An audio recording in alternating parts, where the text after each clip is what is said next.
right, we are here with some of the guys from the men's ministry team. Right now we have the outgoing commando for the men's ministry team. This is Greg Wagner. And we have the interim commando for the men's ministry team. This is John R. Day. How are y'all doing today? Doing well. Doing very well. Good. And we also have Dale here. Yeah. Who just recently broke the camera. Hold the camera level. It's working now. And guys, why don't you tell us a little bit about the men's ministry team? Well, for those that don't know, the men's ministry team started what, 3-4 years ago? However long you've been chairman of it. About 4 years ago. And through the leadership of our pastor at the time, Danny wanted to see us get together a ministry team, men's ministry team. And so it's just an outgrowth and outreach from the men at Plaisville Hill Baptist Church to help our community grow for the Lord. It's not, contrary to what a lot of people think, it's not about roofing and building projects.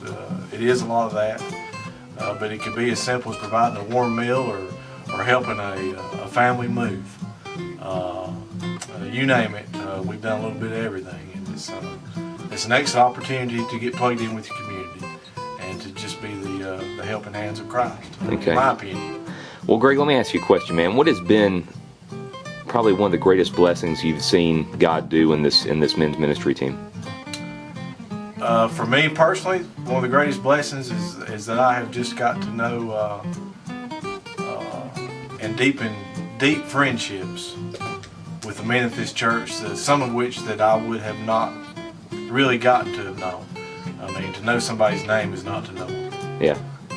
And so people like John R. and Dale, I knew John, but I didn't know him, and now I do, and I consider him a very dear friend. And likewise with Dale and many others on our team, so to speak. When you go and spend 6 or 8 hours on a roof with a man, and you get to know him because you get to talk about stuff that you won't talk about Sunday between Sunday school and preaching. Okay. When you go away on a weekend trip to help minister to hurricane or flood victims, and you spend 10, 12 hours in a van driving to New Jersey, you'll talk about stuff, right or wrong, that maybe you won't talk about it. And that's how you get to know people. Okay. And that's what's missing in today's society and in our community, quite frankly, is that we just don't know our fellow man the way we should. All right. Well, John R., let me ask you a question. You were I think God really laid this on your heart when the ministry first started, as well as some others. What were some of the goals starting out? Well, the book of James says that faith without works is useless. And I really wanted to become a doer of the word. Amen. Not just a reader of the word. And these guys you would not believe the close friendship that we have, and we can sit down and talk with each other. And we'd like to invite you, the congregation, we'd like to invite you to come and be part of this.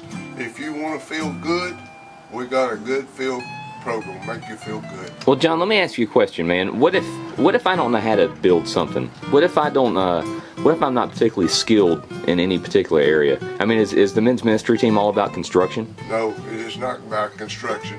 We like to think that if a widow needs her yard mowed, or leaves gotten up, or anything like that, that we can be of service to the widows of this community, and we would like to help, not only from building, but any need, taking people to the doctor, or just giving a few minutes for the food ministry.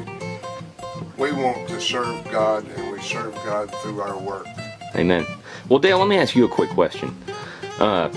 I hear you often talk about men getting together and helping to bear each other's burdens and growing together and having some accountability. Have you found that in the men's ministry team? It is here.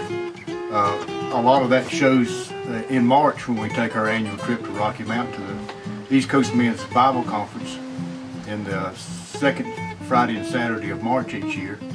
And that function has grown every year, and it needs to grow this year too. John R. has said that he didn't want to have to take 2 vans to the conference this year. He wants to take a big bus. So if you have any interest in coming to the men's conference in March, you need to be thinking about that and praying up on that and become part of that event for each year. And we always have a good time. We deepen our relationships with each other, grow closer to Christ each year through that effort. And it's really a good time, and you're missing out if you're not going being part of that. Okay. All right, Greg, in closing, basically what I'm getting from hearing y'all talk is that this men's ministry time is about seeing God glorified. It's about reaching out to our community with the love of Christ in a very practical way, and also spending some time with guys that we rub shoulders with here at Pleasant Hill Baptist Church, and growing in our relationships with each other, and as iron sharpens iron, growing together in our relationship with Christ. Would you like to issue an invitation to the men of our church to get involved? I mean, what do they need to do to get started? Certainly would. We meet on the third Saturday of every month, unless you're otherwise, but primarily the third Saturday of every month, 8 a.m. at the Fellowship Hall. There's projects that take place in between those times. But to get plugged in, just contact any of us. And if you can't make it to that meeting, that certainly doesn't mean that you can't be a part of this ministry. Like I said, we have projects and work going on at many different times. And so all you got to do is ask and come and serve. And certainly that's all that Jesus asked of us. Amen. Is just to put a step forward and to trust in Him. And I assure you that you'll have a good time. You'll laugh and you will be blessed just as I have been blessed. I wouldn't take anything for the past 3 to 4 years serving on this team. And I can promise you that you will be blessed. Amen. Now, John, I'm looking forward to seeing what God's going to do with the men's ministry team. I appreciate y'all's time, and if anyone has any questions, they can come and talk to you about it, right? That's correct. And come and be blessed. I guarantee you will be blessed. That's all I can promise. Well, I'm very excited. Thank you guys for taking the time to speak with us today, and we're looking forward to what God's going to do. Amen? Amen. Amen. Amen.